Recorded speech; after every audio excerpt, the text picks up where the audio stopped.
If you have seen the awesome trailer of Ender Lilies Quietus of the Nights, then you would have no doubt been struck by a game that looked to capture that solemn Metroidvania feeling in a dark fantasy style world. But the question was always going to be there, is this game any good, or is it a Hollow Knight style ripoff with a lot of parts missing? Beggle's here, and we're about to review Ender Lilies, the early access version released on Steam today. If you are liking the video, then subscribe to the channel. It's free. Ender Lilies follows the story of Lily, who wakes up seemingly alone in a coven-style ruin. The world has been taken over by a curse, the Dying Rain, which pretty much is turning all your old friends into these monster-like creatures. The game, however, doesn't really tell you all that much about what is going on, and you will be learning more through reading and all the constant conversations with the Umbral Knight, a spirit companion who has a murky past, perhaps with some failed guarding involved.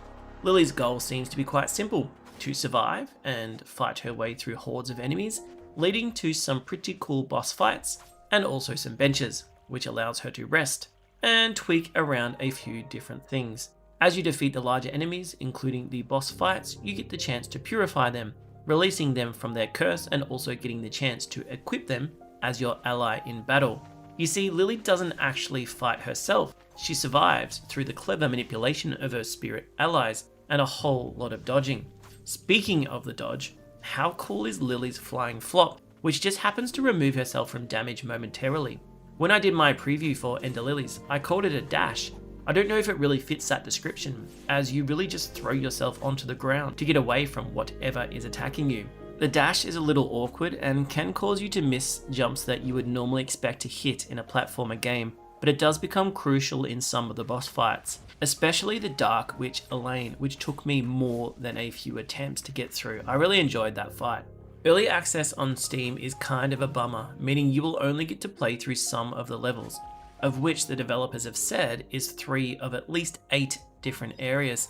I am quite a few hours in though, and whilst I don't think there's too much customization that will make each playthrough all that different, there definitely is enough content there to keep you playing for a while. The fighting in Ender Lilies is obviously a really important component, and it feels good enough, whilst being pretty stock standard apart from the spirits who have different attacks and abilities. Enemies will start their attack animations, and understanding how they attack and how to dodge them is pretty crucial in surviving, as they hit quite hard. You have your usual array of enemies for a platformer, including archers, sword fighters, and monsters who will explode or hit you from range and kind of be an all-round nuisance. Given that I'm not the most technical of players, I found the combat on the hard side, and enemies act purely as a roadblock from getting to where you want to go. When you do kill them, you do get some experience points towards your level, but I haven't found any use or change yet for leveling up, so if you know, let me know. The music in the game is pretty breathtaking, although there are weird moments when it seems to cut out to not much at all. And that was evident in the start, where I actually thought that my music setting was turned off. But what we've got, including the lullaby, is really cool. I have to say, the more I played Ender Lilies, the more I felt comfortable with the combat system and got to experience boss fights, the more I really started to enjoy it. It really is quite polished for an early access game.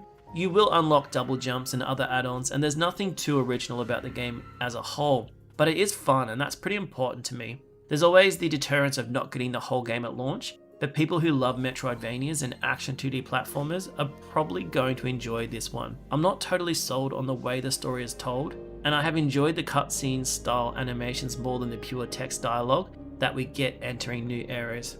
Let me know what you think about Ender Lilies Quietus of the Nights in the comments below.